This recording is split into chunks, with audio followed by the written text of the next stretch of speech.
ಯಾವುದೇ ರಾಸುಗೆ ಏನೇ ತೊಂದರೆ ಬಂದ್ರು ಫಸ್ಟ್ ಕೈ ಮುಕ್ಕೊಳ್ಳುವಂತ ನಂದಿ ಬಸಪ್ಪ ಎಲ್ಲಿದ್ಯಪ್ಪ ಅಂತ ಕೈ ಮುಕ್ಕೋತಾರೆ. ನಾವು ಹಸುಗಳಿಗೆ ಏನಾದ್ರು ತೊಂದರೆ ಆದ್ರೆ ನಾವು ಡಾಕ್ಟರ್ ಹತ್ರ ಹೋಗಲ್ಲ, ಫಸ್ಟ್ ಬರೋದು ನಂದಿ ಬಸವೇಶ್ವರ. ನೋಡಪ್ಪ, ನನ್ನ ಹಸು ಸರಿ ಹೋದ್ರೆ ನಾನು ನಿನಗೆ ಬಂದು ಈ ತರ ತುಪ್ಪದಲ್ಲಿ ಅಭಿಷೇಕ ಮಾಡ್ತೀನಿ, ಆ ಹಾಲಲ್ಲಿ ನಿನ್ಗೆ ಅಭಿಷೇಕ ಮಾಡ್ತೀನಿ ಅಂತ ಒಪ್ಕೊಂಡ್ರೆ ಆ ಹಸು ಇವತ್ತಿಗೂ ಅದು ನಡೀತಿದೆ. ಹಸು ಒಂದು 2-3 ಸಲ ಬಿಟ್ಟು ಕೊಡ್ಸಿದ್ರು ಹಸು ತೆನೆ ಆಗಿರಲಿಲ್ಲ. ನಾನು ಹಸು ಫಲ ಆದ್ರೆ ತುಪ್ಪದ ಕಜೆ ಪೂಜೆ ಮಾಡ್ಕೊಂಡು ಹೋಗಿ ರಾಸಿಗೆ ಏನು ತೊಂದರೆ ಆಗ್ಬಾರ್ದು ಅಂದ್ಬಿಟ್ಟು ನಾವು ಅರ್ಕೆ ಮಾಡ್ಕೊಂಡಿದ್ದು. ನಮ್ಮ ಹಸು ಹಂಗ್ ಬಂದ್ ಮಾಡ್ಕೊಂಡ್ಮೇಲೆ ಫಲ ಆಯ್ತು, ಈಗ ತೆನೆ ಆಗಿದೆ, ಎಲ್ಲ ಆರೋಗ್ಯ ಆಗಿದೆ. ಈಗ ತುಪ್ಪದ ಕಜೆ ತಗೊಂಡ್ಬಂದು ಸ್ವಾಮಿಗೆ ಅರ್ಪಿಸ್ತಾ ಇದೀವಿ. ಈ ಸ್ವಾಮಿ ಕಾಲು ಕೈ ಇಟ್ಟವ್ರಿಗೂ ಯಾರಿಗೂ ಕೆಟ್ಟಲ್ಲ, ಎಲ್ಲರಿಗೂ ಒಳ್ಳೇದೇ ಆಗದೆ. ಒಂದು 10-20 ಆನೆಗಳನ್ನ ಕಟ್ಟಿ ಭಗವಂತನ ಇಳಿಸ್ಲಿಕ್ಕೆ ಪ್ರಯತ್ನ ಮಾಡ್ತಾರೆ.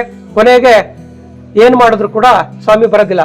ಇವತ್ತಿಗೂ ಕೂಡ ನೀವು ಈ ಕಡೆಯಿಂದ ನೋಡಿದ್ರೆ ಕಾಣುತ್ತೆ, ಇವತ್ತಿಗೂ ನಮ್ಮ ಸ್ವಾಮಿ ಈ ತರ ಇರ್ತಕ್ಕಂಥದ್ದು. ಯಾವಾಗ ಯಾರನ್ನಾದ್ರೂ ಬಲವಂತವಾಗಿ ನಾವು ಮುಂದಕ್ಕೆ ಕೇಳಿದ್ರೆ ತಮ್ಗೆ ಇಷ್ಟ ಇಲ್ಲದೆ ಇದ್ರೆ ಹಿಂದಕ್ಕೆ ಹೋಗ್ತಾರೋ, ಅದೇ ರೀತಿ ಕೂಡ ಸ್ವಾಮಿಯು ಕೂಡ ಹಿಂದಕ್ಕೆ ಬಿಕ್ಕ ಬಿಡ್ತಾರೆ. ನಾನು ತುಂಬಾ ವರ್ಷದಿಂದ ನಮ್ಮ ಕುಟುಂಬ ಸಮೇತವಾಗಿ ನಾವು ಈ ದೇವಸ್ಥಾನಕ್ಕೆ ಬರ್ತಾ ಇದ್ದೀವಿ. ಬಹಳ ಶಕ್ತಿ ದೇವರಾಗಿದೆ. ಬಟ್ ಇಲ್ಲಿ ಮೂಲಭೂತ ಸೌಕರ್ಯದ ಕೊರತೆ ಇದೆ. ಮೂಲಭೂತ ಸೌಕರ್ಯ ಅಂತ ಬಂದಾಗ ವಿಶೇಷವಾಗಿರ್ತಕ್ಕಂಥದ್ದು ವಾಶ್ರೂಮ್ ವ್ಯವಸ್ಥೆ ಇಲ್ಲ. ಸರ್ಕಾರಿ ಏನು ಮಾಡಿಲ್ಲ, ಶೌಚಾಲಯವಿಲ್ಲ, ಕುಡಿಯ ನೀರಿನ ಶುದ್ಧ ಕುಡಿಯ ನೀರಿನ ಘಟಕ ಇಲ್ಲ, ಬಂದಂತ ಭಕ್ತಾದಿಗಳಿಗೆ ತಂಗುದಾಣ ಇಲ್ಲ, ಮುಡಿ ಕೊಟ್ಟಂತವ್ರು ಸ್ನಾನ ಮಾಡಲಿಕ್ಕೆ ವ್ಯವಸ್ಥಿತವಾದಂಥ ಸ್ನಾನಗೃಹ ಇಲ್ಲ, ಅರ್ಚಕರಿಗೂ ಕೂಡ ನಮಗೆ ಸರಿಯಾದಂಥ ವ್ಯವಸ್ಥೆಗಳಿಲ್ಲ.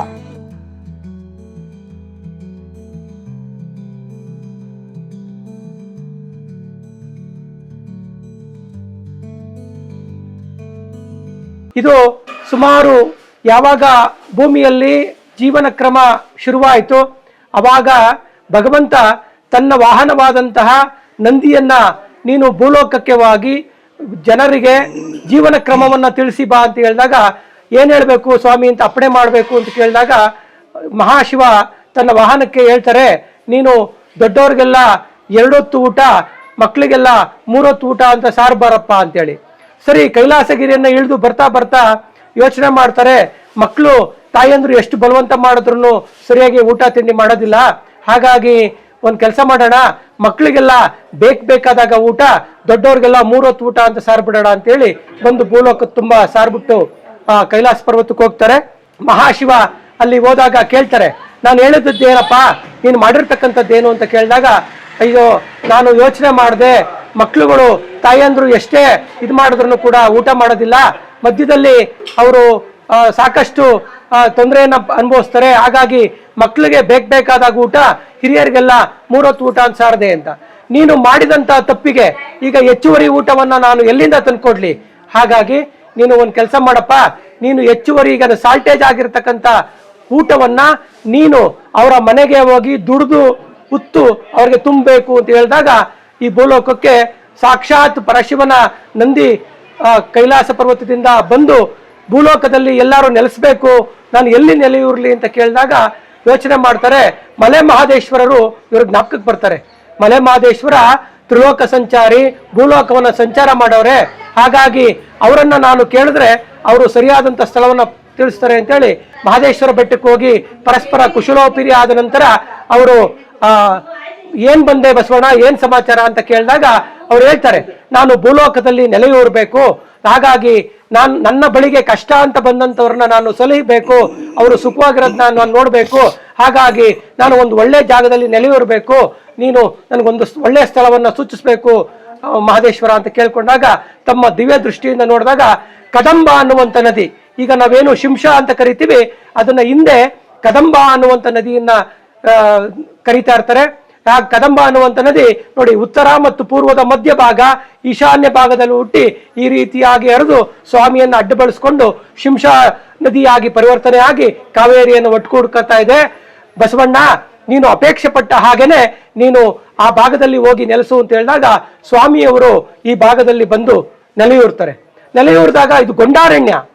ಈಗ ಇವತ್ತಿನ ಪರಿಸ್ಥಿತಿ ರೀತಿಯಲ್ಲಿ ವಾಹನಗಳ ಸೌಕರ್ಯ ಇರಲಿಲ್ಲ, ಸಾರಿಗೆ ಸೌಕರ್ಯ ಇರಲಿಲ್ಲ, ಹಾಗಾಗಿ ಈ ಭಾಗಕ್ಕೆ ಬಂದು ನೆಲೆಯೂರ್ತಾರೆ. ಹಾಗೆ ಪರಿಸ್ಥಿತಿಗಳು ಹೋಗ್ತಾ ಹೋಗ್ತಾ ಹೋಗ್ತಾ ಸಮಯ ಜರುಗ್ತಾ ಒಂದಾನೊಂದು ದಿನ ಮೈಸೂರು ಮಹಾರಾಜರು ಇಲ್ಲಿಗೆ ಬೇಟೆಗೆ ಅಂತ ಹೇಳಿ ಬರ್ತಾರೆ. ಬೇಟೆಗೆ ಅಂತ ಬಂದಾಗ ಪರಿವಾರದವ್ರಿಗೆ ಇಲ್ಲಿ ವಾತಾವರಣ ಚೆನ್ನಾಗಿದೆಯಪ್ಪ, ನಾವೆಲ್ಲ ಇಲ್ಲಿ ಪರಿಹಾರ ಇವತ್ತು ಇಲ್ಲೇ ಬಿಡೋಣ, ನಮ್ಗೆಲ್ಲ ಊಟಕ್ಕೆ ಸಿದ್ಧ ಮಾಡಿ ಅಂತ ಹೇಳಿದಾಗ ದೊಡ್ಡ ಪರಿವಾರ ಆಗಿರೋದ್ರಿಂದ ಕೊಪ್ಪರಿಗೆಗಳಲ್ಲಿ ಅಡಿಗೆ ಮಾಡಬೇಕಾಗ್ತದೆ. ಎಲ್ಲ ಕಲ್ಲುಗಳನ್ನಿಟ್ಟು ಅಡುಗೆ ಮಾಡ್ತಾ ಹೋಗ್ತಾರೆ. ತಾವು ನೋಡ್ಬೋದು, ಈಗ ಏನು ಸ್ವಾಮಿಯ ತಲೆ ಜೊಂಡೆಲ್ಲ ಬೆಳ್ಕೊಂಡಿರ್ತದೆ, ಅದನ್ನೇ ಒಂದು ಕಲ್ಲು ಅಂತ ತಿಳ್ಕೊಂಡು ಅಲ್ಲೊಂದಿಟ್ಟು ಅಡುಗೆಯನ್ನ ಪ್ರಾರಂಭ ಮಾಡ್ತಾರೆ. ಅಡುಗೆ ಮಾಡ್ತಾ ಮಾಡ್ತಾ ಮಾಡ್ತಾ ಮಾಡಿರ್ತಕ್ಕಂಥ ಎಲ್ಲ ಅಡುಗೆಯು ಕೂಡ ರಕ್ತಮಯವಾಗ್ಬಿಡ್ತದೆ. ಮಹಾರಾಜರಿಗೆ ಹೋಗಿ ಪರಿಸ್ಥಿತಿಯನ್ನ ತಿಳಿಸ್ತಾರೆ. ಮಹಾರಾಜರು ಎಷ್ಟೇ ಆಗ್ಲಿ ದೈವಾಂಶ ಸಂಭೂತರು, ಜ್ಞಾನಿಗಳು, ಅವರು ನಾನು ಪರಿಸ್ಥಿತಿಯನ್ನ ಬಂದಾಗ್ಲಿಂದ ಇಲ್ಲಿ ವಾತಾವರಣ ನನಗೆ ಏನೋ ಒಂದು ಉಲ್ಲಾಸವನ್ನ ಕೊಡ್ತಾ ಇದೆ, ಇಲ್ಲಿ ಪರಿಸ್ಥಿತಿ ಬಹಳ ಅದ್ಭುತವಾಗಿದೆ, ಹಾಗಾಗಿ ಆಸ್ಥಾನ ಪುರೋಹಿತರನ್ನ ಬರಮಾಡಿ ಅಂತೇಳಿ ಆಸ್ಥಾನ ಪುರೋಹಿತರನ್ನ ಬರಮಾಡಿಸಿ ಪ್ರಶ್ನೆಯನ್ನ ಮಾಡಿದಾಗ, ನೀವು ಒಂದು ದೈವಿಕ ಶಕ್ತಿಗೆ ಅಪಚಾರವನ್ನ ಮಾಡಿದ್ದೀರಿ, ಅದರ ಒಂದು ದ್ಯೋತಕವಾಗಿ ನೀವು ಮಾಡಿರ್ತಕ್ಕಂಥ ಅಡಿಗೆ ಈ ತರ ಆಗಿದೆ ಮಹಾರಾಜರೇ ಅಂತ ತಿಳಿಯುತ್ತದೆ. ಒಂದಿನ ಆಗುತ್ತೆ, 2 ದಿನ ಆಗುತ್ತೆ, 3 ದಿನ ಆಗುತ್ತೆ, ಹುಡುಕ್ತಾ ಹುಡುಕ್ತಾ ಹುಡುಕ್ತಾ ಹೋಗ್ತಾರೆ, ಏನೂ ಸಿಗೋದಿಲ್ಲ. ಕೊನೆಗೆ ಅಡಿಗೆ ಮಾಡಿದಂತಹ ಜಾಗಕ್ಕೆ ಬಂದು ಎಲ್ಲಾ ಕಲ್ಲುಗಳನ್ನ ತೆಗಿತಾರೆ. ಒಂದು ಕಲ್ಲು ಎಷ್ಟೆಲ್ಲಾಡ್ಸಿದ್ರು ಬರಲ್ಲ. ಅರೆ ಇದ್ಯಾವ್ದು ಈ ಕಲ್ಲು, ಏನು ಬರ್ತಾ ಇಲ್ವಲ್ಲ ಅಂತೇಳಿ ಬಿಡಿಸ್ತಾ ಹೋಗ್ತಾರೆ. ಬಿಡಿಸ್ತಾ ಬಿಡಿಸ್ತಾ ಬಿಡಿಸ್ತಾ ಸಾಕ್ಷಾತ್ ನಂದಿ ಉದ್ಭವ ಆಗಿರ್ತಾರೆ. ಅಯ್ಯಯ್ಯೋ, ಅಪಚಾರ ಆಗ್ಬಿಡ್ತು, ನಾವು ತಪ್ಪು ಮಾಡಿರೋದು, ಇಲ್ಲಿ ನಂದಿಯ ಮೇಲೇನೆ ನಾವು ಕೊಪ್ಪರಿಕೆಯನ್ನು ಇಟ್ಟು ಅಡುಗೆ ಮಾಡ್ಬಿಟ್ಟಿದೀವಿ, ಹಾಗಾಗಿ ಅಪಚಾರ ಆಗಿದೆಯಪ್ಪ, ಇದನ್ನ ನಾವೇನ್ ಮಾಡೋಣ, ಮೈಸೂರಿಗೆ ತೆಗೆದುಕೊಂಡು ಹೋಗ್ಬಿಡೋಣ, ಈ ಗೊಂಡಾರಣ್ಯದಲ್ಲಿ ಬಿಡೋದ್ ಬೇಡ ಅಂತೇಳಿ ತನ್ನ ಪರಿವಾರದವರಿಗೆ ಅಪ್ಪಣೆ ಮಾಡ್ತಾರೆ. 1 ದಿನ ಆಗುತ್ತೆ, 2 ದಿನ ಆಗುತ್ತೆ, ಆರೆ ಗುದ್ಲಿ ಪಿಕಾಸಿ ಮೀಟ್ತಾರೆ, ಏನ್ ಮಾಡಿದ್ರು ಸ್ವಾಮಿ 1 ಇಂಚು ಕೂಡ ಜಗ್ಗದಿಲ್ಲ. ಕೊನೆಗೆ ಸ್ವಾಮಿ ಹೆಂಗಿದ್ರು ಆನೆ ತಂದಿದೀವಲ್ಲ ಸ್ವಾಮಿ, ಸರಪಣಿ ಕಟ್ಸಿ ಆನೆ ಕೈಲಿ ಎಳಿಸ್ಬಿಡ್ತೀವಿ ಸ್ವಾಮಿ, ಒಳ್ಳೇದಾಯ್ತು, ಒಳ್ಳೆ ಉಪಾಯ ಹೇಳಿದ್ರಿ, ಹಾಗೆ ಮಾಡಿ. 10-20 ಆನೆಗಳನ್ನ ಕಟ್ಟಿ ಭಗವಂತನ ಎಳಿಸ್ಲಿಕ್ಕೆ ಪ್ರಯತ್ನ ಮಾಡ್ತಾರೆ. ಕೊನೆಗೆ ಏನ್ ಮಾಡಿದ್ರು ಕೂಡ ಸ್ವಾಮಿ ಬರೋದಿಲ್ಲ. ಮಹಾರಾಜರು, ನೋಡ್ರಪ್ಪ, ನಾನು ಒಂದು ಸತಿ ಸನ್ನೆ ಮಾಡಿದ ತಕ್ಷಣ ನೀವೆಲ್ಲ ಜಗ್ಸಿ ಎಳಿಸ್ಬಿಡ್ಬೇಕು, ಕಿತ್ಕೊಂಡು ಹೊಂಟೋಗ್ಬಿಡೋಣ ಅಂತ. ಸರಿ, ಮಹಾರಾಜರು ಅಪ್ಪಣೆ ಮಾಡ್ತಾರೆ. ಜೋರಾಗೆ ಸ್ವಾಮಿ ಗುಟ್ರೆ ಹಾಕಿ ಒಂದು ಸತಿ ಜಡದ ತಕ್ಷಣ, ಇವತ್ತಿಗೂ ಕೂಡ ನೀವು ಈ ಕಡೆಯಿಂದ ನೋಡಿದ್ರೆ ಕಾಣುತ್ತೆ, ಇವತ್ತಿಗೂ ನಮ್ಮ ಸ್ವಾಮಿ ಈ ತರ ಇರ್ತಕ್ಕಂಥದ್ದು. ಯಾವಾಗ ಯಾರನ್ನಾದ್ರೂ ಬಲವಂತವಾಗಿ ನಾವು ಮುಂದಕ್ಕೆ ಹೇಳಿದ್ರೆ ತಮ್ಗೆ ಇಷ್ಟ ಇಲ್ಲದೆ ಇದ್ರೆ ಹಿಂದಕ್ಕೆ ಹೋಗ್ತಾರೋ, ಅದೇ ರೀತಿ ಕೂಡ ಸ್ವಾಮಿಯು ಕೂಡ ಹಿಂದಕ್ಕೆ ಬಿಕ್ಕ ಬಿಡ್ತಾರೆ. ಆವಾಗ ಮಹಾರಾಜರಿಗೆ ತಮ್ಮ ತಪ್ಪಿನ ಅರಿವಾಗ್ತದೆ. ಇದನ್ನ ಯಾರು ಇಲ್ಲಿ ಇಟ್ಟೋಗಿರೋದು ಅಲ್ಲ, ಬಿಟ್ಟೋಗಿರೋದು ಅಲ್ಲ, ಇದು ಸಾಕ್ಷಾತ್ ಭೂಮಿಯಿಂದ ಒಡೆದು ಮೂಡಿರ್ತಕ್ಕಂಥದ್ದು. ಹಾಗಾಗಿ ಇದನ್ನ ನಾವು ಕಿತ್ಕೊಂಡು ಹೋಗ್ಲಿಕ್ಕೆ ಆಗೋದಿಲ್ಲ, ನಮ್ಮಿಂದ ಅಪಚಾರವಾಗಿದೆ ಅಂತೇಳಿ ಈ ಒಂದು ಅಂಕಣ ಗರ್ಭಗುಡಿಯನ್ನ ನಾವೇನು ನಿಂತಿದ್ದೀವಿ, ಅಂಕಣ ಗರ್ಭಗುಡಿಯನ್ನ ನಿರ್ಮಾಣ ಮಾಡ್ತಾರೆ. ನಿರ್ಮಾಣ ಆಯ್ತು. ಈ ಗೊಂಡಾರಣ್ಯದಲ್ಲಿ ಪೂಜೆ ಮಾಡೋರು ಯಾರು? ಸ್ವಾಮಿ ಅಲ್ಲೆಲ್ಲೋ ಹೊಗೆ ಆಡ್ತಾ ಇದೆ ಸ್ವಾಮಿ. ಹೋಗ್ತಾರೆ, ಚಿಕ್ಕ ಅಂಕನಹಳ್ಳಿ ಎನ್ನುವಂತ ಗ್ರಾಮ, ಒಂದು ಚಿಕ್ಕ ಗ್ರಾಮದಲ್ಲಿ ಒಂದಷ್ಟು ಜನ ವ್ಯವಸಾಯ ಮಾಡಿಕೊಂಡು ಜೀವನ ಸಾಗಿಸ್ತಾ ಇರ್ತಾರೆ. ಅಲ್ಲಿ ಹೋದಾಗ ನಮ್ಮ ಪೂರ್ವಿಕರನ್ನ ಕೇಳ್ತಾರೆ, ಯಾರಪ್ಪ ನೀವು? ನಾವು ಹಿಂಗೆ ವೀರಶೈವರು, ಲಿಂಗಾಯತರು, ಜಂಗಮರು, ನಾವು ಇಲ್ಲಿ ವ್ಯವಸಾಯ ಮಾಡಿಕೊಂಡು ಜೀವನ ಸಾಗಿಸ್ತಾ ಇದೀವಿ ಮಹಾಪ್ರಭುಗಳೇ ಅಂತೇಳಿ ಹೇಳಿದಾಗ ಅವ್ರು ಹೇಳ್ತಾರೆ, ಮಹಾರಾಜರು ಕರೆದು, ನೀವು ಈ ದೇವಾಲಯದ ಪೂಜೆಯನ್ನ ವಂಶಂ ಪರಂಪರೆಯಾಗಿ ಮಾಡ್ಕೊಂಡು ಹೋಗ್ತಕ್ಕಂಥದ್ದು ಅಂತೇಳಿ ನಮ್ಮ ಪೂರ್ವಿಕರಿಗೆ ಅದನ್ನ ಉಪದೇಶವನ್ನ ಮಾಡಿ, ಆದೇಶವನ್ನ ಮಾಡಿ ಮಹಾರಾಜರು ತಮ್ಮ ರಾಜ್ಯಭಾರದಲ್ಲಿ ಮುಳ್ಕೊಂಡ್ಬಿಡ್ತಾರೆ. ಇಲ್ಲಿ ನಮ್ಮ ಪೂರ್ವಿಕರು ಅಮಾವಾಸ್ಯೆಗೆ, ಹುಣ್ಣಿಮೆಗೆ, ಹಬ್ಬ ದಿನಗಳಲ್ಲಿ ಬರೋದು. ನಮ್ಮ ತಾತವ್ರು ಹೇಳ್ತಾ ಇದ್ರು, ಆ ಕಡೆಯಿಂದ ದಾರಿ ಮಾಡ್ಕೊಂಬಂದ್ರೆ ಪೂಜೆ ಮುಗಿಸಿ ಹೋಗೋದ್ರೊಳಗೆ ದಾರಿ ಮುಚ್ಚೋಗ್ಬಿಡ್ತಾ ಇತ್ತಂತೆ, ಅಂತ ಗೊಂಡಾರಣ್ಯ. ಸರಿ, ಈ ರೀತಿಯಾಗಿ ನಡ್ಕೊಂಡು ಹೋಗ್ತಾ ಇತ್ತು. ಇದ್ದಕ್ಕಿದ್ದ ಹಾಗೆ ಮೈಸೂರು ಅರಸರ ಆಸ್ಥಾನದಲ್ಲಿರ್ತಕ್ಕಂಥ ರಾಸುಗಳಿಗೆ ಒಂದು ರೀತಿಯಾದಂಥ ವಿಚಿತ್ರವಾದಂಥ ರೋಗ ಬಂದು ತಗಲ್ಕೊಂಡ್ಬಿಡುತ್ತೆ. ಸರಿ, ಎಲ್ಲಾ ಔಷಧಿಗಳಾಗುತ್ತೆ, ಎಲ್ಲಾ ತರವಾದಂಥ ಉಪಚಾರಗಳಾಗುತ್ತೆ, ಏನೂ ಕೂಡ ಗುಣ ಕಾಣೋದಿಲ್ಲ. ಅವಾಗ ಮಹಾಮಂತ್ರಿಗಳು ಹೋಗ್ಬಿಟ್ಟು, ಮಹಾಪ್ರಭುಗಳೇ, ನಮ್ಮ ಆಸ್ಥಾನದಲ್ಲಿರ್ತಕ್ಕಂಥ ಪಟ್ಟದಾನೆ, ಪಟ್ಟದ ಕುದುರೆ ಎಲ್ಲ ಕೂಡ ಇನ್ನೊಂದು 2-3 ದಿನದಲ್ಲಿ ತೀರ್ಕೊಂಡ್ಬಿಡ್ತವೆ, ಅವಕ್ಕೆ ಅನಾರೋಗ್ಯ ಆಯ್ತು. ಅವ್ರು ಕೇಳ್ತಾರೆ, ನಾವಿವಾಗ ಹೇಳ್ತೀವಿ, ಜಯದೇವಕ್ಕೆ ತೋರಿಸಿದ್ರ, ಆ ಡಾಕ್ಟರ್ಗೆ ತೋರಿಸಿದ್ರ, ಈ ಡಾಕ್ಟರ್ಗೆ ತೋರಿಸಿದ್ರ ಅಂತ. ಅದೇ ರೀತಿ ಮಹಾರಾಜರುಗಳು ಹೇಳ್ತಾರೆ, ಆ ಪಂಡಿತರು, ಈ ಪಂಡಿತರು, ಎಲ್ಲಾ ಪಂಡಿತರು ತೀರೋದ್ರು, ಏನೂ ಪ್ರಯೋಜನ ಆಗಲಿಲ್ಲ, ನಾಳೆ ಎಲ್ಲ ತೀರ್ಕೊಂಡ್ಬಿಡ್ತವೆ, ನೀವು ಸತಿ ಬಂದು ಪರಂಬರಿಸ್ಬೇಕು ಅಂತ. ಮಹಾರಾಜರಿಗೆ ದಿಗ್ಭ್ರಮೆ ಆಗ್ಬಿಡುತ್ತೆ. ಕಾರಣ ಏನು ಅಂತಂದ್ರೆ, ಇವಾಗಿನ ರೀತಿಯಲ್ಲಿ ಅವತ್ತು ಟ್ರ್ಯಾಕ್ಟರ್ ಇಲ್ಲ, ಕಲ್ಟಿವೇಟರ್ ಇರಲಿಲ್ಲ, ಎಲ್ಲ ಕೂಡ ಭಗವಂತನಿಂದನೇ, ಏನು ಹಸು ದನಗಳಿಂದ ಉತ್ತಿ ಭೂಮಿಯನ್ನು ಉತ್ತಿ ವ್ಯವಸಾಯ ಮಾಡ್ತಕ್ಕಂಥ ದಿನಗಳು. ಏನಪ್ಪಾ ಈ ತರ ಆಗ್ಬಿಟ್ರೆ, ನಾನೊಬ್ಬ ಇಡೀ ಆಸ್ಥಾನದ ಅರಸ, ನಾನು ನನ್ನ ಕೊಟ್ಟಿಗೆಯಲ್ಲಿರ್ತಕ್ಕಂಥ ರಾಸುಗಳನ್ನೇ ನಾನು ಕಾಪಾಡ್ಕೊಳ್ಲಿಕ್ಕೆ ಆಗ್ತಾ ಇಲ್ಲ ಅಂದ್ರೆ ಸಾಮಾನ್ಯ ಜನರ ಪಾಡೇನು ಅಂತೇಳಿ ಮಹಾರಾಜರಿಗೆ ಬಹಳ ದಿಗ್ಭ್ರಮೆ ಆಗುತ್ತೆ. ತಮ್ಮ ಪಲ್ಲಂಗದ ಮೇಲೆ ಮೊಪ್ಪರಾಗಿ ನಿದ್ದೆಗೆ ಹೋಗಿರ್ತಾರೆ. ಸ್ವಾಮಿ ಅವ್ರ ಕನಸದಲ್ಲಿ ಬರ್ತಾರೆ, ಮಹಾರಾಜ ನೀನು ಚಿಂತೆ ಮಾಡಬೇಡ, ಕದಂಬ ನದಿ ತೀರದಲ್ಲಿ ನನ್ನನ್ನು ಆನೆಗಳು ಕಟ್ಟಿ ಎಳೆಸೋದಕ್ಕೆ ಪ್ರಯತ್ನ ಮಾಡಿದ್ಯಲ್ಲ, ನನ್ನ ಬಳಿಗೆ ಬಂದು ನನಗೆ ಷೋಡೋಪಚಾರಯುಕ್ತವಾದಂತಹ ಪೂಜೆಯನ್ನ ನೆರವೇರಿಸಿ ಆ ತೀರ್ಥವನ್ನ, ಆ ಏನು ನನಗೆ ಸ್ನಾನ ಮಾಡಿಸಿದಂತಹ ತೀರ್ಥವನ್ನ ನೀನು ತೆಗೆದುಕೊಂಡು ಬಂದು ನಿನ್ನ ರೋಗಗ್ರಸ್ತವಾದಂತಹ ರಾಸುಗಳ ಮೇಲೆ ಪ್ರೋಕ್ಷಣೆ ಮಾಡು, ನಾನು ಕಾಪಾಡ್ಕೋತೀನಿ ಅಂತೇಳಿ ಮಹಾರಾಜರಿಗೆ ಕನಸಿನಲ್ಲಿ ಸ್ವಾಮಿ ಕಾಣಿಸ್ಕೋತಾರೆ. ಮಹಾರಾಜರಿಗೆ ದಿಗ್ಭ್ರಮೆ ಆಗ್ಬಿಡುತ್ತೆ. ಏನಪ್ಪ ನಾನು ಕಂಡಂಥದ್ದು ಏನು, ಯಾರಲ್ಲಿ ನಾಳೆ ಹೋಗ್ಬೇಕು ಅಂತೇಳಿ ಎಲ್ಲ ಸಕಲ ರೀತಿಯಾದಂಥ ವಿಜೃಂಭಣೆಯಾದಂಥ ಎಲ್ಲ ವ್ಯವಸ್ಥೆಗಳು ಮಾಡ್ಕೊಂಡ್ಬಂದು ಇಲ್ಲಿ ಬಂದು ವಿಜೃಂಭಣೆಯಿಂದ ಷೋಡೋಪಚಾರಯುಕ್ತವಾದಂಥ ಪೂಜೆ ಅಲಂಕಾರಾದಿಗಳನ್ನು ಮಾಡಿ ನೈವೇದ್ಯಾದಿಗಳನ್ನು ಮಾಡಿ ಈಗಾಗಲೇ ಸ್ವಾಮಿ ಕನಸಲ್ಲಿ ಹೇಳಿರ್ತಾರಲ್ಲ, ನನಗೆ ಸ್ನಾನ ಮಾಡಿಸಿದಂಥ ತೀರ್ಥವನ್ನ ಪ್ರೋಕ್ಷಣೆ ಮಾಡಬೇಕು, ಅದನ್ನ ಕಲೆಕ್ಟ್ ಮಾಡ್ಕೋತಾರೆ, ತಗೊಂಡು ಹೋಗ್ತಾರೆ. ಸಂಜೆ ಆಗಿರುತ್ತೆ, ಮುಗೀತು, ಇವತ್ತು ಬದುಕಿದ್ರೆ ಬರ್ಬೋದು, ಇಲ್ಲ ಅಂದ್ರೆ ಇಲ್ಲ, ಶಿವ ನಂದೀಶ ನಿಂದೆ ಕಣಪ್ಪ ದಯೆ ಅಂತೆಲ್ಲ ಎಲ್ಲ ಕೈ ಹರಿಸ್ಬಿಟ್ಟು ಮಲಗಿರ್ತಾರೆ. ಚುಮು ಚುಮು ಅಂತ ಬೆಳಕರಿತಾ ಇರ್ತದೆ. ಅಂಬಾ ಅನ್ನುವಂಥದ್ದು, ಚಿಲಿಪಿಲಿ ಅನ್ನುವಂಥದ್ದು, ಆನೆ ಕುದುರೆ ಕೂಗುವಂತ ಸದ್ದು ಅವ್ರಿಗೆ ಕೇಳಿಸ್ತಾ ಇರ್ತದೆ. ಮಹಾರಾಜರು ಅನ್ಕೊಂತಾರೆ, ನಾನು ಕನಸಲ್ಲಿ ನೋಡು ನನ್ನ ಪ್ರಾಣಿ ಪಕ್ಷಿಗಳು ಆರೋಗ್ಯವಾಗಿರೋದು ನೋಡ್ತಾ ಇದ್ದೀನಲ್ಲ ಅಂತಂದ್ರೆ ಎಚ್ಚರಿಕೆ ಆಗಿ ಉಪ್ಪರಿಗೆ ಮೇಲಿಂದ ಕೆಳಗಡೆ ಬಗ್ ನೋಡಿದ್ರೆ ಅವರು ಕನಸೆಲ್ಲ ಕಂಡದ್ದು ನಿಜವಾದಂತ ಶಬ್ದವನ್ನ ಕೇಳಿಸ್ಕೊಂಡಿರ್ತಾರೆ. ತಮ್ಮ ರಾಸುಗಳೆಲ್ಲ ಆನಂದವಾಗಿ ಮಲ್ಕಾಗ್ತಾ ಇರ್ತವೆ. ಅವಾಗ ಅವ್ರಿಗೆ ಇವನು ಸಾಮಾನ್ಯದಂತ ಮಹಿಮಾ ಅಲ್ಲ, ಇವನು ಘನ ಮಹಿಮಾ, ಆದ್ದರಿಂದ ಇದನ್ನ ನಾನೊಬ್ಬ ಪ್ರಯೋಜನವನ್ನ ಪಡ್ಕೊಂಡ್ರು ಸಾಲದು, ಇಡೀ ನಮ್ಮ ಆಸ್ಥಾನ ಇದು ಪ್ರಯೋಜನ ಪಡ್ಕೋಬೇಕು ಅಂತೇಳಿ ಡಂಗೂರವನ್ನ ಸಾರಿಸ್ತಾರೆ. ಡಂಗೂರವನ್ನ ಸಾರಿಸಿದಾಗ ಒಂದು ಎಲ್ಲ ಕಡೆಗೆ ಪ್ರಚಾರ ಆಗ್ತದೆ. ಒಂದು ಸಣ್ಣ ಹಳ್ಳಿಗೆ ಹೋಗ್ತಾರೆ. ಹಳ್ಳಿಗೆ ಹೋದಾಗ ಅಲ್ಲೂ ಯಾರಾದ್ರೂ ಬರೋರಿದ್ರೆ ಮಾರಮ್ಮನ ದೇವಸ್ಥಾನಕ್ಕೆ ಬರಬೇಕು, ನಾವು ನಂದಿ ಬಸಪ್ಪಂಗೆ ಹೋಗ್ತಿದೀವಿ. ಸರಿ, ಒಬ್ಬ ಅಜ್ಜಿ, ಅಪ್ಪ ನಾನು ಬರ್ತೀನಿ ಕಣಪ್ಪ, ನನ್ನ ಕರ್ಕೊಂಡು ಹೋಗ್ರಯ್ಯ. ಇವಾಗ ನಂಗೆ ಅನ್ನ ಭಾಗ್ಯ ಆ ಭಾಗ್ಯ ಇರಲಿಲ್ಲ. ಅವಾಗ ಬಹಳ ಕಷ್ಟಕರವಾದಂತ ಕಾಲ. ಅವಾಗ ಮಳೆ ಆಗಿರ್ತದೆ, ಅಣ್ಣೆ ಸೊಪ್ಪು ಏರಳವಾಗಿ ಬೆಳೆದಿರ್ತದೆ. ಅಜ್ಜಿ ಏನ್ ಮಾಡ್ತಾಳೆ, ಓಡೋಗಿ ಅಣ್ಣೆ ಸೊಪ್ಪಿಂದ ಉಪಚಾರ ಮಾಡ್ಕೋತಾಳೆ, ಮುದ್ದೆ ಕಟ್ಕೋತಾಳೆ. ಯಾಕೆ ಅಂತಂದ್ರೆ ಬರೀ ಕೈಲಿ ಹೋಗ್ಬಾರ್ದು, ಸ್ವಾಮಿಗೆ ನೈವೇದ್ಯಕ್ಕೆ ಏನಾದ್ರು ತೆಗೆದುಕೊಂಡು ಹೋಗ್ಬೇಕು ಅಂತೇಳಿ ಅಣ್ಣೆ ಸೊಪ್ಪು ಉಪಚಾರ ಮುದ್ದೆ ಮಾಡ್ಕೋತಾಳೆ. ನಡೀರಪ್ಪ ಅನ್ಕೊಂಡು ಎಲ್ಲ ಟಮಟೆ ನಗಾರಿ ಕಹಳೆ ಎಲ್ಲ ಹಾಕೊಂಡು ಬರ್ತಾರೆ. ಪೂಜೆ ಆಗ್ತದೆ. ಇಲ್ಲಿ ನೋಡ್ತಾಳೆ, ಇಲ್ಲಿ ಒಬ್ಬಟ್ಟು, ರವೆ ಉಂಡೆ, ಚಕ್ಲಿ, ಕೋಡ್ಬಳೆ ಎಲ್ಲ ಉಳ್ಳವರು ಬಂದಿರ್ತಾರೆ, ಹೆಚ್ಚುಗಟ್ಲೆ ತಂದಿರ್ತಾರೆ. ತಾನು ತಂದಿರ್ತಕ್ಕಂಥದ್ದು ಯಕಶ್ಚಿತ್ತು ಉಪ್ಸಾರು ಮುದ್ದೆ. ಏನಂದಾರು ಅಂತೇಳಿ ತನ್ನ ಸೆರಗಿನ ಮರೆಯಲ್ಲಿ ಅದನ್ನು ಮುಚ್ಕೊಂಡ್ಬಿಟ್ಟು ಈ ಕಂಬವನ್ನು ಹೊರ್ಕೊಂಡು ನಿಂತ್ಕೊಂಡ್ಬಿಡ್ತಾಳೆ. ತಾವು ಗಮನಿಸ್ಬೋದು, ಸ್ವಾಮಿ ಈ ತರ ಬಕ್ಕೊಂಡಿದ್ರು ಕೂಡ ಈ ಕಡೆ ಭಾಗವನ್ನ ಸ್ವಾಮಿ ದೃಷ್ಟಿಸ್ತಾ ಇರ್ತಾರೆ. ನೈವೇದ್ಯಂ ಷಡ್ಶೋಪೇತಂ ನಾನಾ ಭಕ್ಷ್ಯ ಸಮನ್ವಿತಂ ದಧಿ ಕ್ಷೀರ ಘೃತೋಪೇಯಂ ನೈವೇದ್ಯಂ ನೈವೇದ್ಯಾಮಿ ಅಂತ ನೈವೇದ್ಯ ಮಾಡುವಂತ ಸಂದರ್ಭಕ್ಕೆ ಭಗವಂತ ಈ ರೀತಿಯಾಗಿ ಈ ಕಡೆ ತಿರ್ಕೊಂಡ್ಬಿಡ್ತಾರೆ.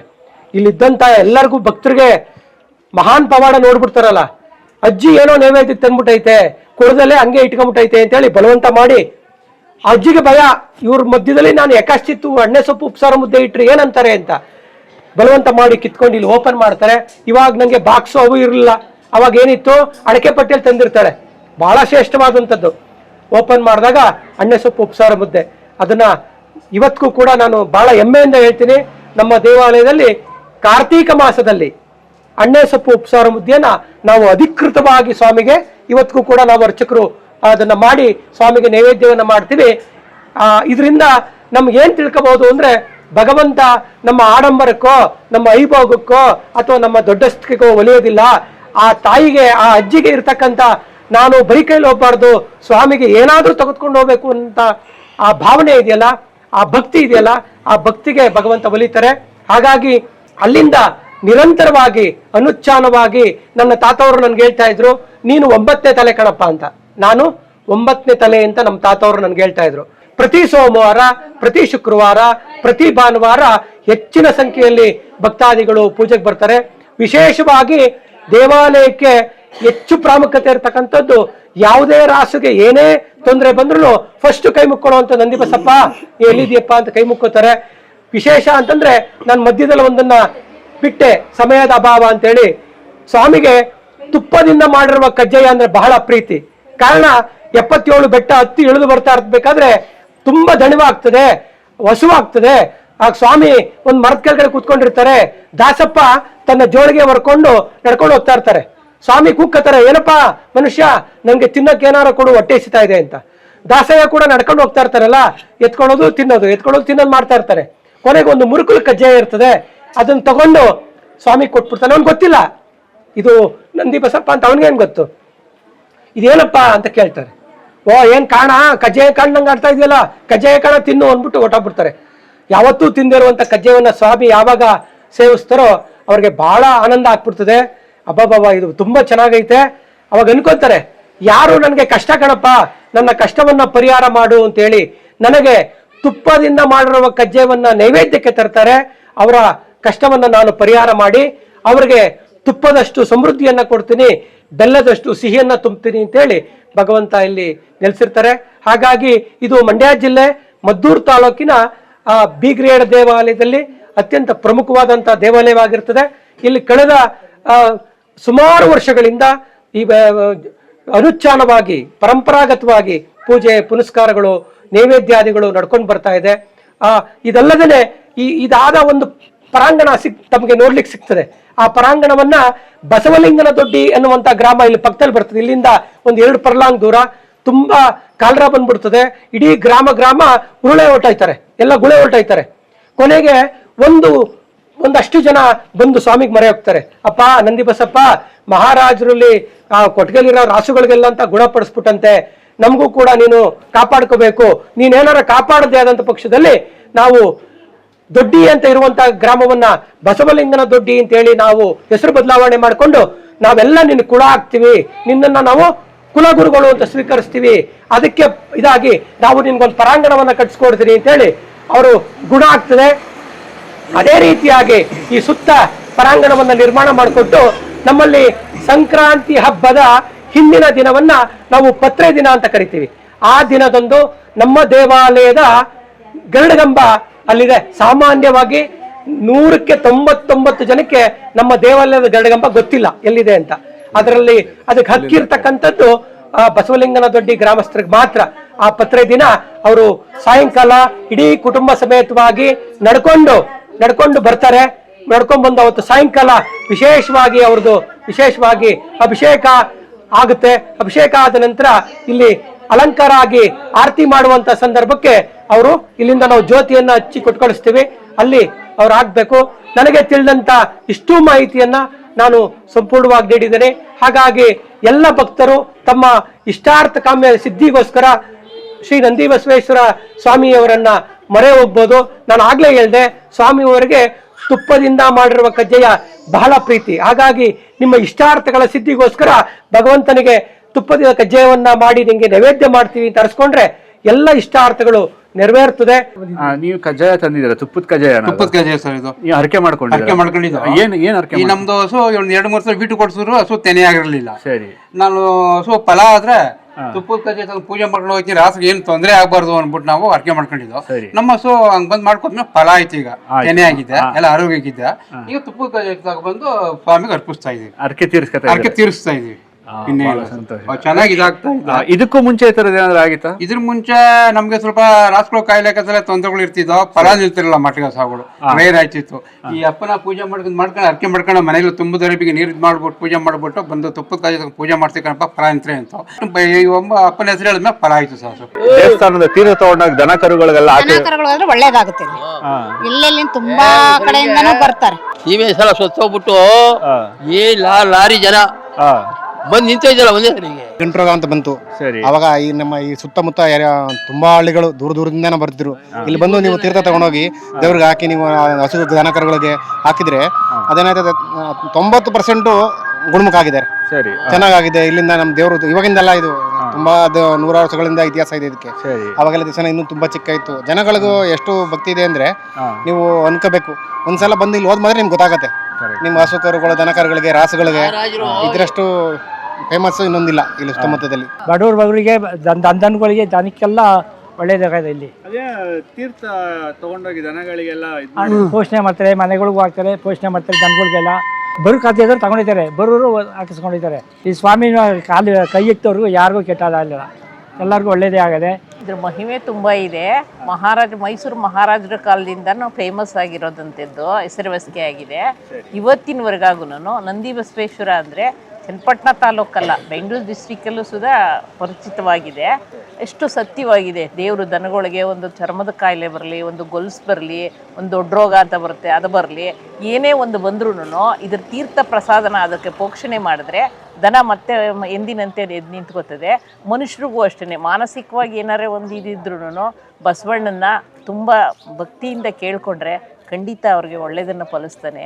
ಮತ್ತು ಈ ಕಷ್ಟ ಅಂತ ಬಂದಾಗ ತುಪ್ಪದ ಕಜ್ಜಾಯ ಹರಕೆ ಮಾಡ್ಕೋತಾರೆ, ಭಗವಂತನಿಗೆ ಹಾರ ಮಾಡಾಕೋರು ಹಾಕ್ತಾರೆ, ಮತ್ತು ಪಂಕ್ತಿ ಮೇಲೆ ಕಜ್ಜಾಯ ಹಾಕ್ತಾರೆ. ಇವಾಗಲೂ ಅಷ್ಟೇ ನೈವೇದ್ಯಕ್ಕೆ ನಾವೆಲ್ಲ ತುಪ್ಪದ ಕಜ್ಜಾಯ ಪ್ರತಿ ವರ್ಷ ಶಿವರಾತ್ರಿ ತರ್ತೀವಿ. 80 ಆರತಿ ತುಪ್ಪದ ಕಜ್ಜಾಯ ಭಗವಂತನಿಗೆ ಹೊಸ ವಸ್ತ್ರ ಧರಿಸಿ ಅಭಿಷೇಕ ಮುಗಿಸ್ಕೊಂಡು ತುಂಬ ಆಚರಣೆ ಭಕ್ತಿಯುತವಾಗಿ ಮಾಡ್ತಾರೆ. ತಮಗೆಲ್ಲ ಗೊತ್ತಿರುವಂಗೆ ಈಗ ಒಂದು 4-5 ವರ್ಷದ ಹಿಂದೆಗಡೆ ಇಡೀ ರಾಸುಗೆ, ಇಡೀ ನಮ್ಮ ಕರ್ನಾಟಕ ರಾಜ್ಯದಲ್ಲಿ ಲಂಪಿ ಸ್ಕಿನ್ ಅಂದರೆ ಸ್ಕಿನ್ನಲ್ಲಿ ರಾಸುಗಳಿಗೆ ಗಂಟು ಕಾಣಿಸ್ಕೊಳ್ಳೋದು ಮೈ ತುಂಬ. ಆ ರೋಗ ಇಡೀ ಕರ್ನಾಟಕದಾದ್ಯಂತ ತುಂಬ ಸಮಸ್ಯೆ ಆಯಿತು. ಸಾವಿರಾರು ಲಕ್ಷಾಂತರ ರಾಸುಗಳು ಅವತ್ತು ಹಸುನಿದ್ದು, ಸರ್ಕಾರ ಕೂಡ ಅದಕ್ಕೆ ಪರಿಹಾರ ಕೊಡಲಾರದೆ ಕೈ ಚೆಲ್ತು. ಅಂತಹ ಪರಿಸ್ಥಿತಿಲಿ ಈಗ ನಮ್ಮ ಅರ್ಚಕರು ಹೇಳೋ ರೀತಿ ಈ ಒಂದು ದೇವಸ್ಥಾನದ ಮಹಿಮೆನ ತಿಳ್ಕೊಂಡು ಜನ ಹಂತವಾಗಿ ಆ ರೋಗ ಉಲ್ಬಣ ಆದಮೇಲೆ ಒಬ್ರಿಗೊಬ್ರಿಗೂ ಪ್ರಚಾರ ಆಯಿತು. ಇಂಥ ಒಂದು ಕ್ಷೇತ್ರದಲ್ಲಿ ನಂದಿ ಬಸವಣ್ಣನ ದೇವಸ್ಥಾನ ಇದೆ, ಅಲ್ಲೋಗಿ ಪೂಜೆ ಮಾಡಿಸಿ ತೀರ್ಥನ ತಗೊಬಂದು ಮನೆಗೆ ಪ್ರೋಕ್ಷಣೆ ಮಾಡಿದ್ರೆ ಖಂಡಿತ ರಾಸುಗಳು ಹುಷಾರಾಗುತ್ತೆ ಅಂತ. ಏನು ಆಗ ವಿಷಯ ಗೊತ್ತಾಯಿತು. ಸಾವಿರಾರು ಮಂದಿಲಿ ಜನ, ಇಡೀ ಕರ್ನಾಟಕದಾದ್ಯಂತ ಸಾವಿರಾರು ಮಂದಿಲಿ ಜನ ಬಂದು ಭಗವಂತನ ಪೂಜೆ ಮಾಡಿಸಿ, ಇಲ್ಲಿಂದ ತೀರ್ಥ ಇಲ್ಲಿದೆ ತಮ್ಮ ನೋಡ್ಬೋದು ಹಿಂದೆಗಡೆ. ತೀರ್ಥನ ಬಾಟ್ಲಲ್ಲಿ ಹಾಕೋ ಪ್ರೋಕ್ಷಣೆ ಮಾಡಿದಾಗ ಖಂಡಿತ ಕೂಡ 100ಕ್ಕೆ 100 ಇದು ಉತ್ಪ್ರೇಕ್ಷೆ ಅಲ್ಲ, 100ಕ್ಕೆ 100 ದನಗಳು ಹುಷಾರೋದು. ನಾನು ತುಂಬ ವರ್ಷದಿಂದ ನಮ್ಮ ಕುಟುಂಬ ಸಮೇತವಾಗಿ ನಾವು ಈ ದೇವಸ್ಥಾನಕ್ಕೆ ಬರ್ತಾ ಇದ್ದೀವಿ. ಬಹಳ ಶಕ್ತಿ ದೇವರಾಗಿದೆ. ನಾವು ಇಲ್ಲಿ ಬಂದು ನಾವು ಏನೆಲ್ಲ ಅರ್ಸ್ಕೊಂಡು ಹೋಗ್ತೀವಿ ಅದೆಲ್ಲವೂ ಕೂಡ ನಮಗೆ ಸಂಕಲ್ಪ ನಮಗೆ ಒಳ್ಳೆಯದಾಗಿದೆ. ಇದು ತುಂಬ ಶಕ್ತಿಯ ದೇವರು ಸರ್, ಚೆನ್ನಾಗಿದೆ. ನಾವು ಬಂದು ಅರ್ಸ್ಕೊಂಡು ಹೋಗ್ತೀವಿ, ಅದಾಯ್ತೆ ಮತ್ತೆ ಬಂದು ನಾವೇನು ಅರ್ಸ್ಕೊಂಡಿದ್ದೋ ಅದನ್ನು ಕೊಟ್ಟು ಬೈತೀವಿ. ಸುಮಾರು ತಲೆಯಂತ್ರದಿಂದ ಇದು ಹಿಂದಿಂದನೂ ಇರೋದ್ರಿಂದ ನಮ್ಮ ಅಪ್ಪ ಅಮ್ಮ ನಮ್ಮ ಅತ್ತೆ ಮಾವ ಎಲ್ಲ ಹೇಳಿರೋದ್ರಿಂದ ನಾವು ಅದೇ ರೀತಿ ಅದನ್ನು ಪೂಜಿಸ್ಕೊಂಡು ಹೋಗ್ತಾ ಇದ್ದೀವಿ. ನಮ್ದು ಇಲ್ಲೇ ಎಲ್ಲ ಸರೌಂಡಿಂಗ್ ದೇವರು, ಹೆಣ್ದೇವರು ಮುಚ್ಚಮ್ಮ ಅಂತ, ಅಲ್ಲಿಗೆ ಬಂದಾಗೆಲ್ಲ ಈ ದೇವ್ರಿಗೂ ನಾವು ಶ್ರದ್ಧೆಯಿಂದ ಪೂಜೆ ಮಾಡಿ ಹೋಗ್ತೀವಿ ಸರ್. ಒಳ್ಳೆಯದಾಗಿದೆ. ಇದು ಈ ಸುತ್ತ ಹಳ್ಳಿಗೆಲ್ಲ ಹೆಸರುವಾಸಿ ಆಗಿರುವಂಥ ದೇವಸ್ಥಾನ ಮತ್ತು ಈ ನಮ್ಮ ಚನ್ನಪಟ್ಟಣ ತಾಲೂಕಲ್ಲಿ ಈ ದೇವಸ್ಥಾನಕ್ಕೆ ಸಂಬಂಧಪಟ್ಟ ಒಕ್ಕಲು ಪೈಕಿ ಅಂತ ಹೇಳ್ತಾರಲ್ಲ, ಸುಮಾರು ಸಾವಿರಾರು ಗಟ್ಟಲೆ ಜನ ಇದ್ದಿದ್ದಾರೆ. ಸತ್ಯವಂತ ದೇವರು. ನಾನು ಸಂಬಂಧಪಟ್ಟಂಥ ಏನು ಅಧಿಕಾರಿ ವರ್ಗದಲ್ಲಿ ಅಥವಾ ನಮ್ಮ ಮುಜರಾಯಿ ದೇವಾಲಯಗಳ ನಮ್ಮ ಮಿನಿಸ್ಟ್ರಲ್ಲಿ ನಾನು ವಿನಂತಿ ಮಾಡ್ಕೊಳ್ಳೋದು ಇಷ್ಟೇ. ಈಗಾಗಲೇ ತಾವು ನೋಡಿದಾಗೆ ನಮ್ಮ ದೇವಾಲಯ ಇಡೀ ಮಂಡ್ಯ ಜಿಲ್ಲೆಯಲ್ಲೇ ಅತಿ ಹೆಚ್ಚು ಪ್ರಸಿದ್ಧಿಯನ್ನು ಹೊಂದಿರತಕ್ಕಂಥ ದೇವಾಲಯ. ವಿಶೇಷವಾಗಿ ಇವತ್ತು ಮಂಡ್ಯ ಜಿಲ್ಲೆಯಲ್ಲಿ ಹಾಲು ಉತ್ಪಾದಕರು ಹೆಚ್ಚು ಹೈನುಗಾರಿಕೆಯನ್ನು ನಂಬಿಕೊಂಡು ಹಾಲನ್ನೇ ಹಸುವನ್ನು ನಂಬಿಕೊಂಡು ಹಸುವನ್ನು ಕಟ್ಕೊಂಡು ಜೀವನ ಸಾಗಿಸ್ತಕ್ಕಂಥ ಇರೋದು ಜಾಸ್ತಿ ಇದೆ. ಆ ದೇವಾಲಯಕ್ಕೆ ಸಂಬಂಧಪಟ್ಟಂಗೆ ರಾಸುಗಳಿಗೆ ಏನೇ ತೊಂದರೆ ಆದ್ರೂ ದೇವರನ್ನು ಬಂದು ಮೊರೆ ಹೋಗ್ತಾರೆ, ಅವರ ಎಲ್ಲ ರೋಗಗಳು ಗುಣ ಆಗ್ತಾ ಇದೆ. ಆದರೆ ಮೂಲವಾಗಿ ಸಾವಿರಾರು ವರ್ಷಗಳ ಹಿಂದೆ ಮಹಾರಾಜರು ನಿರ್ಮಾಣ ಮಾಡಿರ್ತಕ್ಕಂಥ ದೇವಾಲಯ ಇವತ್ತಿಗೂ ಕೂಡ ಪಳಿಯುಳಿಕೆಯಾಗಿ ಅಸ್ಥಿಪಂಜರವಾಗಿ ಉಳ್ಕೊಂಡಿದೆ ಹೊರತು ನಮ್ಮ ದೇವಾಲಯ ಇವತ್ತಿಗೂ ಕೂಡ ಜೀರ್ಣೋದ್ಧಾರದ ಯಾವುದೇ ಮುನ್ಸೂಚನೆಯನ್ನು ಕಂಡಿಲ್ಲ. ನಮಗೆ ನಾನು ಆಗಲೇ ಹೇಳ್ದಂಗೆ ಶೌಚಾಲಯವಿಲ್ಲ, ಶುದ್ಧ ಕುಡಿಯ ನೀರಿನ ಘಟಕ ಇಲ್ಲ, ಬಂದಂಥ ಭಕ್ತಾದಿಗಳಿಗೆ ತಂಗುದಾಣ ಇಲ್ಲ, ಮುಡಿ ಕೊಟ್ಟಂಥವ್ರು ಸ್ನಾನ ಮಾಡಲಿಕ್ಕೆ ವ್ಯವಸ್ಥಿತವಾದಂಥ ಸ್ನಾನಗೃಹ ಇಲ್ಲ, ಅರ್ಚಕರಿಗೂ ಕೂಡ ನಮಗೆ ಸರಿಯಾದಂಥ ವ್ಯವಸ್ಥೆಗಳಿಲ್ಲ. ಹಾಗಾಗಿ ನಾನು ಈ ಸಂವಾದ ಟಿವಿಯ ಮುಖಾಂತರ ನಾನು ಸಂಬಂಧಪಟ್ಟಂಥ ನಮ್ಮ ಶಾಸಕರಾಗ್ಬೋದು ಅಥವಾ ನಮ್ಮ ಸಚಿವರಾಗ್ಬೋದು ಅಥವಾ ನಮ್ಮ ಮುಜರಾಯಿ ಇಲಾಖೆಯ ಅಧಿಕಾರಿಗಳಿಗಾಗ್ಬೋದು ನಾನು ಕೈ ಮುಗಿದು ವಿನಂತಿಯನ್ನು ಮಾಡ್ತೀನಿ. ಈ ರೀತಿಯಾಗಿ ಹೆಚ್ಚು ಪ್ರಸಿದ್ಧಿಯನ್ನು ಹೊಂದಿದ್ದು ಕೂಡ ಹಿಂದುಳಿದಕ್ಕಂಥ ದೇವಾಲಯದ ಬಗ್ಗೆ ಗಮನವನ್ನು ಕೊಡಬೇಕು. ಬಟ್ ಇಲ್ಲಿ ಮೂಲಭೂತ ಸೌಕರ್ಯದ ಕೊರತೆ ಇದೆ. ಮೂಲಭೂತ ಸೌಕರ್ಯ ಅಂತ ಬಂದಾಗ ವಿಶೇಷವಾಗಿರ್ತಕ್ಕಂಥದ್ದು ವಾಶ್ರೂಮ್ ವ್ಯವಸ್ಥೆ ಇಲ್ಲ, ಶೌಚಾಲಯ ವ್ಯವಸ್ಥೆ ಇಲ್ಲ. ನಾವು ಚಿಕ್ಕವರಿದ್ದಾಗಿಂದನೂ ಬರ್ತಾ ಇದ್ವಿ, ಅವಾಗಲೂ ಕೂಡ ಇಲ್ಲ. ಬಟ್ ಮೊದಲಿಗೆ ಹೋಲಿಸ್ಕೊಂಡ್ರೆ ಇವಾಗ ಸ್ವಲ್ಪ ಬೆಟರ್ ಅನ್ಸ್ಬೋದು. ಬಟ್ ಶೌಚಾಲಯದ ವ್ಯವಸ್ಥೆ ಅಂತೂ ಇಲ್ಲ, ಮತ್ತೆ ಕುಡಿಯೋ ನೀರಿನ ವ್ಯವಸ್ಥೆ ಇಲ್ಲ. ಬೆಳಿಗ್ಗೆ ಎದ್ದು ನಾವು ಜಾಗರಣೆ ಇದ್ದು ಬೆಳಿಗ್ಗೆ ಎದ್ದು ಹೋಗಬೇಕಾದ್ರೆ ಯೂಶಲಿ ನಾವು ಸ್ನಾನ ಮಾಡಿ ಆ ಪೂಜೆ ಮುಗಿಸಿ ಹೋಗ್ತಾ ಇದ್ವಿ. ಸೊ ಸ್ನಾನದ ಕೊಠಡಿ ಆಗಿರ್ಬೋದು, ಶೌಚಾಲಯದ ವ್ಯವಸ್ಥೆ ಆಗಿರ್ಬೋದು ಯಾವುದೂ ಇಲ್ಲ, ಮತ್ತೆ ಕುಡಿಯೋ ನೀರಿನ ವ್ಯವಸ್ಥೆನೂ ಕೂಡ ಇಲ್ಲ. ಇದನ್ನ ಸ್ವಲ್ಪ ಶೀಘ್ರವಾಗಿ ಮಾಡಿಸ್ಕೊಟ್ರೆ ಎಲ್ಲಾ ಭಕ್ತಾದಿಗಳು ಕೂಡ ಒಳ್ಳೇದಾಗುತ್ತೆ ಅನ್ನೋದೊಂದು ನನ್ನ ಮನವಿ. ಇಲ್ಲಿ ಬಸ್ಸಿನ ಸೌಕರ್ಯನೂ ಇಲ್ಲ ಅಂತ. ಅದ್ರ ಜೊತೆಗೆ ಬಸ್ಸಿನ ಸೌಕರ್ಯನೂ ಕೂಡ ಇಲ್ಲ. ಇನ್ ಕೇಸ್ ನಾವೇನಾದ್ರೂ ಬರಬೇಕು ಅಂತ ಅಂದ್ರೆ, ಈಗ ಮನೆಗಳಲ್ಲಿ ಈಗ ಲೇಡೀಸ್ ಬರಬೇಕು ಅಂತ ಅಂದ್ರೆ ತುಂಬಾ ಕಷ್ಟ ಇದೆ ಸರ್. ಓನ್ ವೆಹಿಕಲ್ಸ್ ಅಲ್ಲಿ ಬರಬೇಕು. ಹಿಂದೆ ಎಲ್ಲ ಎತ್ತಿನ ಗಾಡಿನಲ್ಲಿ ಬರ್ತಾ ಇದ್ರು, ಸೈಕಲ್ ಅಲ್ಲಿ ಬರ್ತಾ ಇದ್ವಿ, ನಾವು ಅದನ್ನ ನೆನಪಿದೆ, ಸೈಕಲ್ ಅಲ್ಲಿ ಬರ್ತಾ ಇದ್ವಿ.